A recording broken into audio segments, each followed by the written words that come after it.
Halo semuanya, selamat datang. Pernah nggak sih kita merasa kalau puasa itu ya harusnya lebih dari sekedar nahan lapar dan haus kan?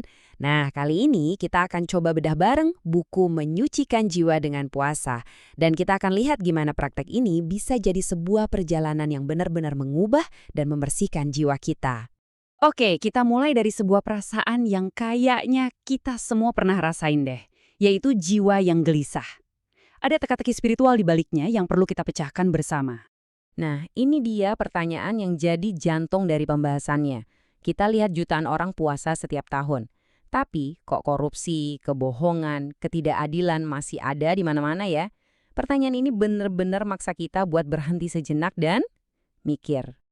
Jadi, disinilah letak paradoksnya. Secara ritual, ibadah kita jalanin terus, tapi kok rasanya dunia batin kita dan dunia di sekitar kita tetap aja kacau. Nah, jarak antara ibadah dan kenyataan inilah yang jadi titik awal perjalanan kita buat ngerti ada apa sebenarnya di dalam diri kita.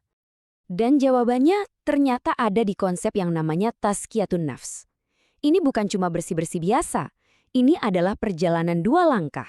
Pertama, kita cabut sifat-sifat jelek dari jiwa kita. Terus yang kedua, kita hias lagi jiwa itu dengan sifat-sifat yang baik. Inilah solusi dari paradoks yang kita hadapi tadi. Ya, logisnya kan, kalau kita mau bersih-bersih, kita mesti tahu dulu dong apa yang kotor dan gimana cara kerjanya. Jadi yuk, kita lihat gimana buku ini membedah struktur diri kita. Jadi gini, di dalam diri kita itu ada 3 pemain utama yang saling tarik-menarik. Ada kolbu atau hati, ini sang panglima yang nentuin keputusan akhir. Terus ada akal, ini penasehatnya, yang ngasih pertimbangan logis. Dan terakhir ada nafs, jiwa kita, yang jadi mesinnya, sumber semua energi dan keinginan. Nah, ini yang keren banget dari buku ini, ada analogi kapal. Coba bayangin diri kita ini sebuah kapal. Kolbu itu nahkodanya, yang pegang kemudi. Akal itu kompas dan petanya, yang ngasih data. Nah, nafs ini adalah angin.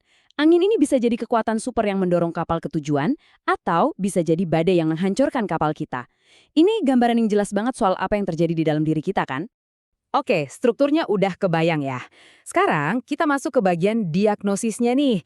Apa sih sebetulnya akar dari semua penyakit yang bikin jiwa kita gelisah dan kapal kita jadi oleng? Buku ini ngasih semacam checklist yang bisa kita pakai buat ngaca, buat introspeksi diri. Misalnya, kalau kita ngerasa ibadah itu berat, nggak nikmat. Atau kalau waktu kita habis buat hal-hal yang nggak guna. Kalau perilaku kita suka berlebihan. Atau yang paling penting, kalau ada sesuatu di hati kita yang kita cintai lebih dari Tuhan, nah itu semua lampu kuning. Sinyal kalau jiwa kita lagi butuh